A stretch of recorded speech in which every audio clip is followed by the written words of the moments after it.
There are moments in NASCAR that stop you cold.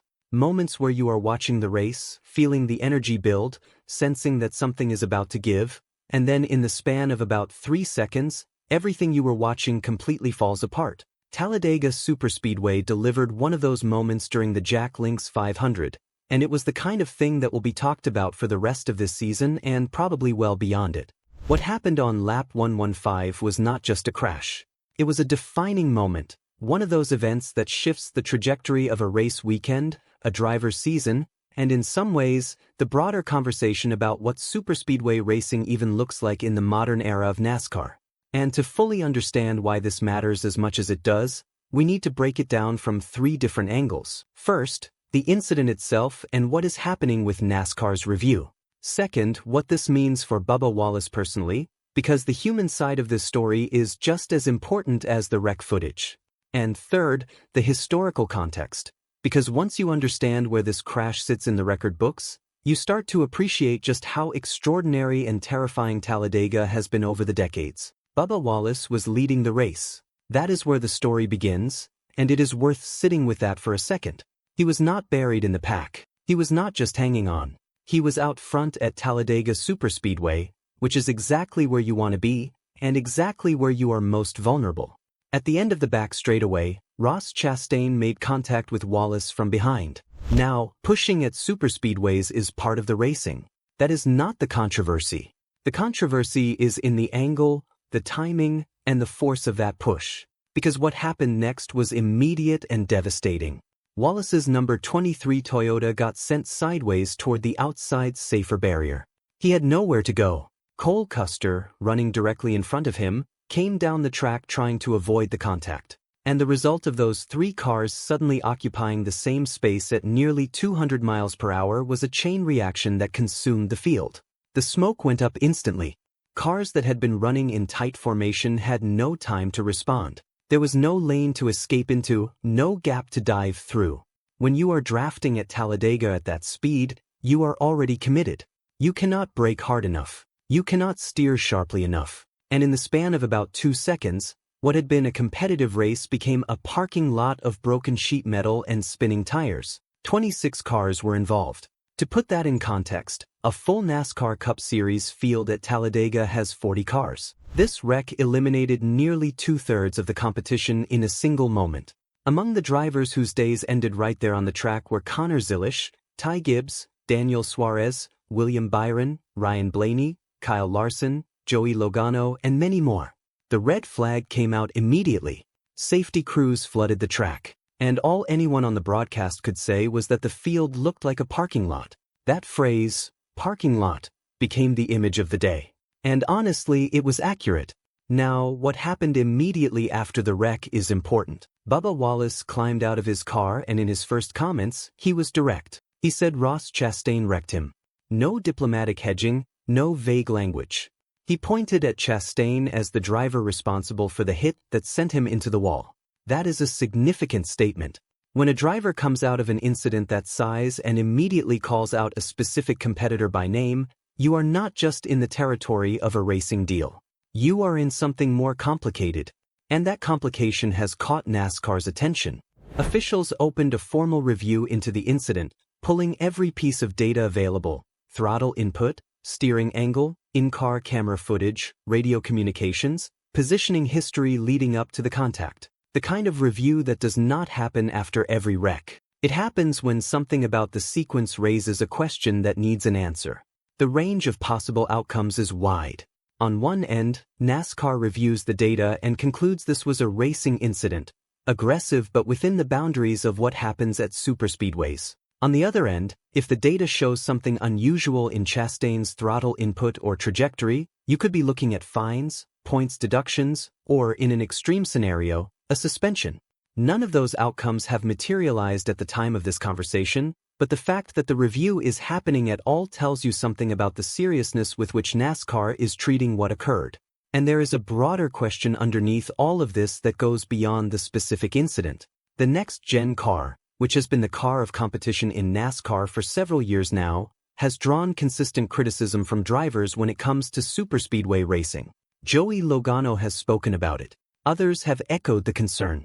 The argument is that these cars behave differently under pushing loads than the previous generation. They are more unpredictable, more squirrely when contact is made, and less forgiving when something goes wrong at high speed. Whether or not that played a role in what happened to Wallace is something the engineers and officials will sort through.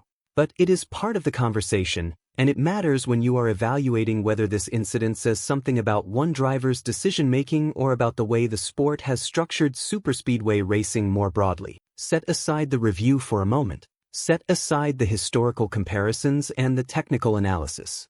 And just think about what this day meant for Bubba Wallace as a driver and as a competitor trying to build something. Coming into Talladega, Wallace was genuinely having one of the strongest stretches of his Cup Series career. 4 top 10 finishes in his first 5 races of the 2026 season. The P5 at Kansas that was not just a solid finish but a statement, a sign that he and the number 23 team were figuring things out.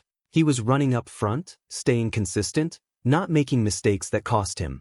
Everything about the early part of this season suggested a driver who had turned a corner and was ready to take the next step. His car gets turned by a push he did not control. He hits the wall. 26 cars pile in behind him. And just like that, the afternoon is over. Not through poor strategy, not through a mechanical failure, not through any decision he made, but through contact he had no ability to prevent. The DNF drops him in the standings at a point in the season when consistency is everything. The playoff picture is not immediate, but it is always in the background. Every race matters. Every point matters. And a 0 in the standings column for Talladega, one of the bigger races on the superspeedway schedule, is genuinely painful in a way that compounds over time if you are not careful. But what stood out in how Wallace handled the aftermath was not the frustration, even though the frustration was clearly there. It was the accountability. When he spoke publicly after the incident, he was honest about the position he was in. He talked about having nothing to show from the first stage of the race. He talked about how much moments like this cost the team, not just in standings points but in momentum, in confidence, in what it communicates to sponsors and partners. The 23XI Racing organization and its relationship with Xfinity as a sponsor is part of a bigger picture, and when your car gets destroyed before the halfway point at a marquee superspeedway, that is not an abstract number. That is a real cost. Wallace also talked about figuring out how to be pushed better, how to manage those situations more cleanly. And he was thinking specifically about the Toyota package and what adjustments might need to happen to reduce the risk in those push scenarios. That is not a driver pointing fingers. That is a driver already thinking about the next time, already trying to extract something useful from a day that handed him nothing. There is something else worth acknowledging here, and it is something Wallace himself has addressed publicly in this season. His teammate, Tyler Reddick, has been exceptional in 2026. Multiple wins already. Running at the top of the standings. Doing everything a championship contender does. And for Wallace, watching that happen from the same organization, sharing resources, sharing information, being part of the same setup, carries a particular kind of weight. He has said publicly that there is no jealousy. And the way he has framed it feels genuine, more like motivation than frustration. The question he keeps asking is a simple one. When does it become our turn? Not a complaint, not an accusation. Just the honest question of a driver who knows he is capable of winning, who sees what winning looks like from close range, and who wants that for himself and his team. Days like Talladega make that question harder to answer. Not because Wallace did anything wrong, but because NASCAR is a sport where the gap between building momentum and losing it can come down to one push at the wrong angle on one lap. That is the reality, and it is brutal. What you take away from how he handled the day, the accountability, the honesty, the forward-thinking mindset even in the middle of obvious disappointment, is that this is a driver who has matured significantly. He did not deflect. He did not make excuses. He named Chastain because he believed Chastain was responsible, and then he turned his attention to what his team needs to do better. That combination, competitive edge and honest self-assessment, is exactly what separates drivers who can sustain success from those who bounce around without ever finding their footing. The DNF hurts. It hurts a lot. But the way Wallace responded to it says something important about where he is as a competitor right now. Now let us pull back even further and think about what happened at Talladega on April 26, 2026 in the context of the track's entire history, Because Talladega does not just have a reputation, it has a documented, verifiable record of producing some of the most chaotic and consequential crashes in the history of American motorsport. The question came up almost immediately after the red flag. Was this the biggest crash Talladega has ever seen? The answer is close, but not quite. 26 cars is an enormous number. It is an almost incomprehensible number when you think about the logistics of running a race and the fact that more than half the field was eliminated in seconds. But the record for the largest crash in NASCAR Cup Series history at Talladega actually belongs to the October 2024 playoff race, which collected 28 cars. Before that, the 2003 Aaron's 499 was considered the benchmark at 27 cars involved, a wreck that defined how the sport talked about superspeedway danger for years afterward. So the 2026 Jack Link's 500 crash enters the record books, but it does not top them. It sits just behind the two biggest incidents the track has ever produced, as the third largest pileup in Talladega's modern history. That context matters for a few reasons. First, it gives you a sense of just how extreme this track has always been. The fact that a 26-car wreck is not the record at Talladega tells you something profound about what this place does to racing. It has been producing moments like this for decades. The speeds, the drafting dynamics, the fact that the entire field is condensed into a tight pack for most of the race. All of it creates conditions where a single mistake does not just affect one or two cars. It affects everyone. Second, the history of Talladega's big crashes shows a consistent pattern regardless of what era you are in or what car the drivers are running. The basic physics of superspeedway racing at these speeds create a situation where chain reaction crashes are not a fluke or an anomaly. They are a structural feature of the format. You can adjust the rules packages. You can modify the cars. You can change the draft dynamics. But you cannot fully eliminate the fact that when 30-something cars are running in a pack at 195 to 200 miles per hour, the margin for error is essentially zero. One wrong angle, one mistimed push, one driver who makes a decision that does not account for what is happening 3 cars ahead of them, and you get exactly what happened on lap 115. Third, and this is the part that gets overlooked in the immediate aftermath of a crash this size, is the safety story. 26 cars were destroyed or severely damaged. Drivers were taken to the infield care center. And the headline, remarkably, is that nobody was seriously injured. The safer barriers, the Hans device, the energy-absorbing construction of the next-gen car, the roof flaps and all of the other safety systems that have been built into modern NASCAR racing, they worked. In an era of NASCAR history not that long ago, a crash of this scale would have been an almost certain guarantee of serious injury or worse. The fact that everyone walked away from lap 115 at Talladega is not something that should be taken for granted. The historical record at Talladega is therefore not just a list of impressive numbers. It is a story of how the sport has evolved, how it has kept producing breathtaking, terrifying moments while simultaneously making those moments survivable in ways they simply were not a generation ago. That does not make the crashes less dramatic. If anything, it makes the drama available to experience as exactly what it is: pure, high-stakes motorsport competition, without the shadow of genuine catastrophe hanging over it the way it once did. So where does all of this leave us? Let us be honest about the incident at the center of this. The Chastain-Wallace contact on lap 115.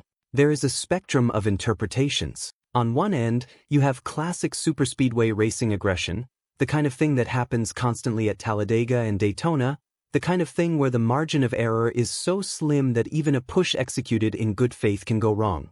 On the other end, you have the possibility that something about Chastain's decision-making in that moment crossed a line, that the force or the angle of the push was beyond what the situation called for. Wallace's immediate response, calling Chastain out by name, suggested he believes it was the latter.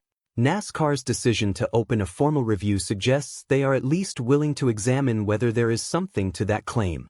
What the data will show, nobody outside of NASCAR's competition department knows right now. But the process itself is significant.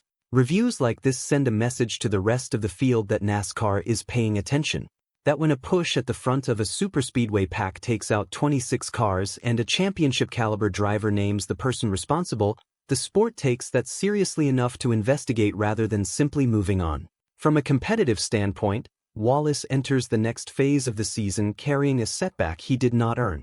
His car was destroyed by someone else's contact. His standings position took a hit because of something that happened to him rather than something he caused. That is one of the most frustrating realities of racing at superspeedways. You can do everything right and still end up in the grass because of decisions made by someone else. But Wallace's trajectory coming into this race was real. The top 10s were real. The P5 at Kansas was real. The consistency was real. A single DNF, even one this painful, does not erase what he built in the first 5 races of the season. And the way he responded to it, with clarity and accountability and forward focus, is the kind of character that carries you through the difficult moments every season inevitably delivers. What comes next matters. The next few races will tell us whether Talladega was just a painful interruption in a strong season or the beginning of a more difficult stretch. And the NASCAR review will tell us whether the sport has something to say about how this incident unfolded. Talladega gave us everything this weekend. It gave us a first career Cup Series victory for Carson Hocevar, who had his own extraordinary story to tell. It gave us the chaos and the spectacle and the kind of raw, unscripted drama that only superspeedway racing can produce. And it gave us a defining moment for Bubba Wallace, one that will shape how the rest of his 2026 season unfolds, regardless of what NASCAR decides in its review. 26 cars. Third largest wreck in Talladega history. A formal investigation. A driver at the height of his momentum watching a strong season take a direct hit. All of it in the space of a few seconds on lap 115. That is Talladega. That is what this track has always been. And that is why, no matter what else is happening in the NASCAR season, the superspeedway races always find a way to remind you that this sport operates at the absolute edge of what is possible in motorsport competition. The edge is exactly where it all happens. And this weekend, it happened all at once.